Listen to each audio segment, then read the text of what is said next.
Hey there, hello everyone. आज के इस वीडियो में हम इंग्लिश के कुछ कंफ्यूजिंग वर्ड्स को सीखेंगे। कुछ कंफ्यूजिंग वर्ड्स को हम इस वीडियो में आसान बनाएंगे। सबसे पहले मैंने लिया है क्वाइट और क्वाइट, इन दोनों के बीच का डिफरेंस। QUIET, क्वाइट का मतलब होता है शांत, चुपचाप या फिर नीरव, यानी स्टेट ऑफ बीइंग साइलेंट। और QUITE, क्वाइट का मतलब होता है, दो मतलब है, टू अ सर्टेन एक्सटेंट, यानी काफी हद तक, एक हद तक, या फिर कंप्लीटली यानी पूरी तरीके से, बिल्कुल। तो इसके दो मतलब हो सकते हैं। क्वाइट क्या सेंटेंस बन सकता है? कई बार हम बोलते हैं चुप हो जाओ, शांत हो जाओ, कीप क्वाइट। दोनों के प्रोनाउंसिएशन में, उच्चारण में भी डिफरेंस है, आप ध्यान दीजिए। क्वाइट पहला वाला और दूसरा वाला है quite. This place is very quite, ये जगह जो है वो काफी शांत है, चुपचाप सी जगह है। कई बार क्वाइट का यूज पीसफुल की जगह पे भी किया जाता है। Quite, you are quite right, यानी तुम काफी हद तक सही हो। आई एम क्वाइट श्योर, यानी मैं काफी श्योर हूं, काफी हद तक मैं sure. I quite enjoyed the game. Enjoy, love जैसे वर्ड्स के साथ जब हम क्वाइट लगाते हैं, यानी absolutely, completely, I completely enjoyed the game. Next हमारे दो words है affect और effect. affect है verb और effect है noun. affect का मतलब होता है प्रभावित करना, किसी चीज में बदलाव लाना या फिर किसी चीज पे प्रभाव डालना. To influence, to produce a change, that is called affect. The divorce affected every aspect of her life, यानी डिवोर्स की वजह से उसकी लाइफ में बहुत सारे बदलाव आए हैं, बहुत कुछ प्रभावित हुआ है. It's a disease that affects. अच्छा, डिजीज के केस में अफेक्ट यानी किसी पर्टिकुलर बॉडी पार्ट को जब खतरा पहुंचता है, बॉडी पार्ट को जब हार्म होता है. They were deeply affected by the news of her death. यहाँ पे अफेक्ट का मतलब सैड. दे वर डीपली अफेक्टेड, यानी वो सब बहुत दुखी थे उसके डेथ की वजह से. तो अफेक्ट का मीनिंग चेंज होता है डिपेंडिंग ऑन कि आप उसको किस तरह के सेंटेंस में कहां पर यूज कर रहे हो. इफेक्ट है नाउन. इफेक्ट का मतलब होता है परिणाम, रिजल्ट या फिर इम्पैक्ट. कोई चीज हुआ है, उसकी वजह से जो आउटकम हुआ है, जो रिजल्ट, जो इम्पैक्ट पहुंचा है, उसे कहते हैं इफेक्ट. जैसे कि मैं आपको बहुत इजीली समझा रही हूं, smoking affects the lungs. Smoking lungs को अफेक्ट करता है, इफेक्ट नहीं. लेकिन smoking has a negative effect on our health. तो स्मोकिंग अफेक्ट कर रहा है यानी वर्ड, एक्शन. और यहां पे this is a noun.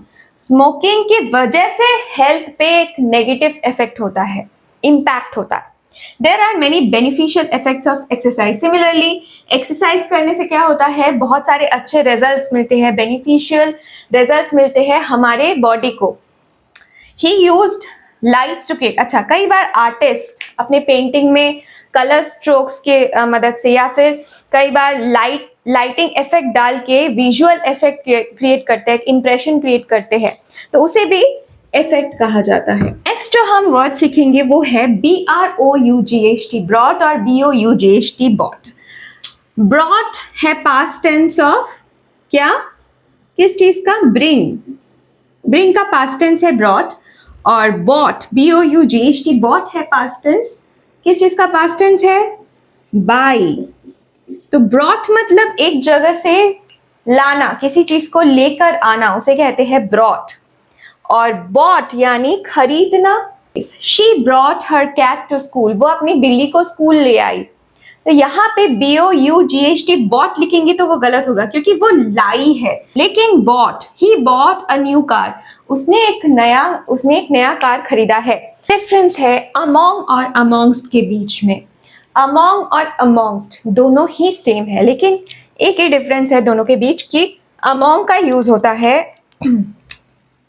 American English में और अमोंग्स्ट का यूज ज्यादातर केसेस में ब्रिटिश इंग्लिश में किया जाता है. यही डिफरेंस है. और ज्यादातर केसेस में हम among AMONG among को ही यूज करते हैं, amongst को इतना ज्यादा यूज नहीं करते। कई बार कुछ फॉर्मल सेंटेंसेस में amongst का यूज किया जाता है। सो among और amongst दोनों का ही मतलब है being part of a larger group। जब दो लोगों की बात होती है तो हम between का यूज करते हैं, लेकिन दो से ज्यादा जब लोग हो जाते हैं तो among। They discussed it among themselves। उन्होंने इस चीज को अपने में डिस्कस किया।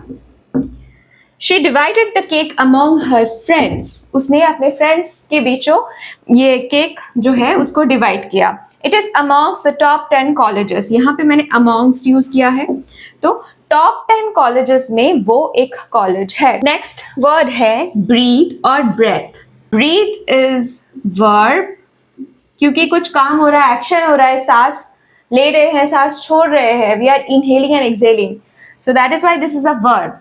और ब्रेथ है नाउन, सांस। आई कांट ब्रीथ, मैं सांस नहीं ले पा रही हूँ। टेक अ डीप ब्रेथ, एक गहरी सांस लो। नेक्स्ट जानेंगे डिफरेंस बिटवीन एमिग्रेट और इमिग्रेट। एमिग्रेट का मतलब है अपने देश को छोड़ के जब हम दूसरे देश में जाते हैं वहां पे परमानेंटली सेटल होने के लिए, तब उसे एमिग्रेट कहा जाता है। To leave one's own country to settle permanently in another.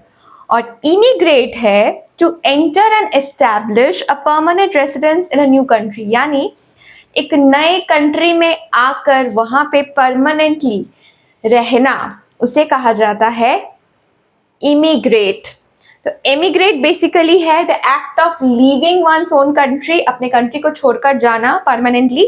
और इमिग्रेट है द एक्ट ऑफ एंटरिंग, एक नए देश में आना। समवन, अगर कोई व्यक्ति might emigrate from India to Denmark, the same person would immigrate to Denmark. तो जिस व्यक्ति जो इंडिया से डेनमार्क में एमिग्रेट करके गया है, वही व्यक्ति डेनमार्क में इमिग्रेट करके जाएगा। So someone might emigrate, the person who emigrated from India to Denmark, the same person would immigrate to Denmark. क्योंकि एमिग्रेट उसने किया है इंडिया से, इंडिया को उसने वो छोड़ कर गया है, और इमिग्रेट उसने किया है डेनमार्क में, यानी वो डेनमार्क में परमानेंटली सेटल होने गया है। डिफरेंस बिटवीन एनालाइज और एनालाइज। तो एनालाइज यहाँ पे जेड का यूज हुआ है और यहाँ पे एस का। ये दोनों डिफरेंट नहीं है, सिर्फ स्पेलिंग अलग है। दोनों एनालाइज का मतलब ही है निरीक्षण करना, जांच पड़ताल करना, to examine something very carefully. Practice और प्रैक्टिस, इसमें सी का यूज हुआ है और इसमें एस का, ये भी सेम ही है, लेकिन ब्रिटिश इंग्लिश में प्रैक्टिस को यूज किया जाता है एज अ नाउन, और यहाँ जहाँ पे एस का यूज हुआ है उस प्रैक्टिस को हम यूज करते हैं एज अ वर्ड। बाकी हम दोनों को इंटरचेंजेबली एक सेंटेंस में यूज कर सकते हैं, यानी प्रैक्टिस की जगह प्रैक्टिस का यूज कर सकते हैं, वो गलत नहीं है। क्योंकि अमेरिकन इंग्लिश में ये PRACTICE प्रैक्टिस का ही यूज होता है as a verb as well as a noun.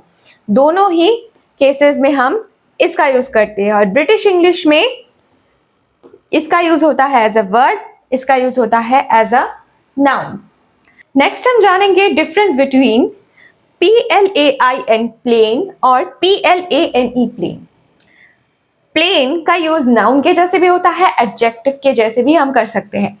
तो PLAIN प्लेन का सबसे पहला मतलब है मैदान, खुला मैदान, यानी एरिया ऑफ फ्लैट लैंड, जहां पे पेड़ पौधे कम होते हैं, ऐसा एक जगह। मैदान तो हम सब जानते ही हैं, they reach the vast plain. दूसरा, प्लेन का मतलब होता है साफ सुथरा या फिर बिल्कुल सिंपल, सादा सीधा, उसे भी प्लेन कहा जाता है। यहाँ पे ये प्लेन जो है ये एडजेक्टिव है। शी वोर अ प्लेन व्हाइट सूट, उसने एक प्लेन सफेद रंग की सलवार कमीज पहनी थी। तो यहाँ इसका मतलब है सिंपल, ऑर्डिनरी। PLANE प्लेन का मतलब होता है, पहला मतलब है फ्लैट 2D सरफेस। ज्योमेट्री में हमने पढ़ा है प्लेन्स एंड लाइंस, तो उस प्लेन का मतलब होता है 2 dimensional surface. In geometry we study lines and planes. दूसरा मतलब जो हम सबको पता है, शॉर्ट फॉर्म ऑफ क्या, एरोप्लेन, हवाई जहाज, विमान। The plane landed safely at the airport. और एक मतलब भी होता है प्लेन। प्लेन को कई बार हम, सॉरी ये नाउन नहीं होगा, ये वर्ब होगा। प्लेन को कई बार हम वर्ब के जैसे भी यूज करते हैं। He planned the surface of the soil. इसका मतलब क्या होगा आप बताओ? प्लेन्ड द सरफेस यानी सरफेस को क्या बनाया उसने? स्मूथ बनाया। टू मेक स्मूथ, चपटा बनाते हैं ना सॉइल को, जब हम ऐसे हाथ से ऐसे प्लेन बनाते हैं, स्मूथ बनाते हैं, तो उसे भी प्लेन कहा जाता है। यहाँ पे प्लेन है वर्ड। नेक्स्ट है difference between sympathy and empathy. दोनों ही लगभग सेम है।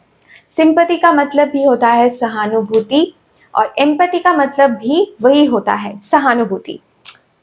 फीलिंग पिटी, सोरो और कंपैशन, किसी दूसरे के लिए, ठीक है, किसी दूसरे के लिए सैड होना या पिटी फील करना, उसे कहते हैं sympathy. I am sorry for your loss. यहाँ पे हम सामने वाले व्यक्ति को क्या कर रहे हैं? सिंपैथी दे रहे हैं, सिंपैथी दिखा रहे हैं। एम्पैथी में क्या होता है? डीपर इमोशनल कनेक्शन होता है। मतलब हम जब सामने वाले का दुख को महसूस कर पाते हैं कुछ हद तक, तब उसे एम्पैथी कहा जाता है। यानी सामने वाला रो रहा है, उसके साथ हम भी रो दिए, दैट इज एम्पैथी, क्योंकि उसके साथ हमें भी वही फीलिंग्स, वही इमोशंस फील हो रहा है। Ability to understand and share the feelings of another person. Next है डिफरेंस बिटवीन एक्सेप्ट और एक्सेप्ट। दोनों का प्रोनाउंसिएशन, उच्चारण सेम है लेकिन स्पेलिंग अलग है। ये है ACCEPT एक्सेप्ट और ये है EXCEPT एक्सेप्ट। एक्सेप्ट का मतलब है स्वीकार करना, लेना।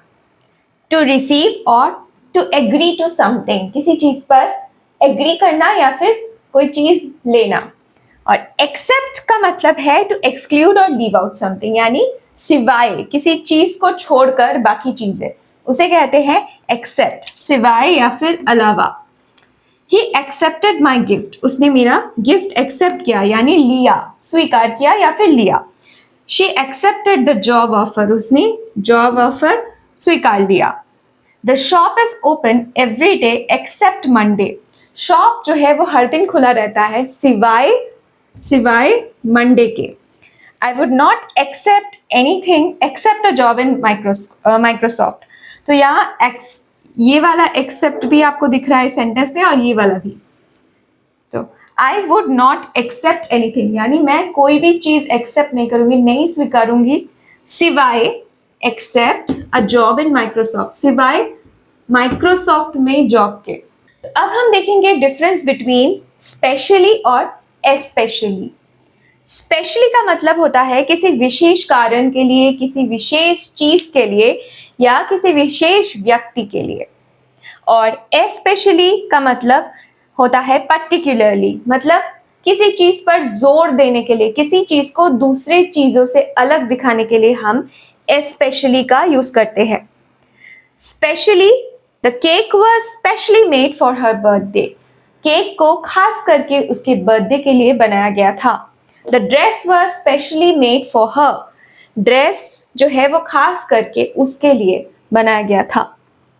Especially, I love all flowers especially roses. मुझे सारे फ्लावर्स पसंद है लेकिन उनमें से मुझे सबसे ज्यादा पसंद है रोजेस। यहाँ पे मैं रोजेस को सबसे अलग दिखा रही हूँ, पर्टिकुलर कर रही हूँ। I love all ice creams especially chocolates. तो सारे आइसक्रीम्स पसंद है लेकिन उनमें से सबसे ज्यादा, अबव ऑल अदर्स, सबसे ज्यादा मुझे क्या पसंद है? Chocolate. I don't want to be treated blank. इसका आंसर आप मुझे कमेंट में बताना।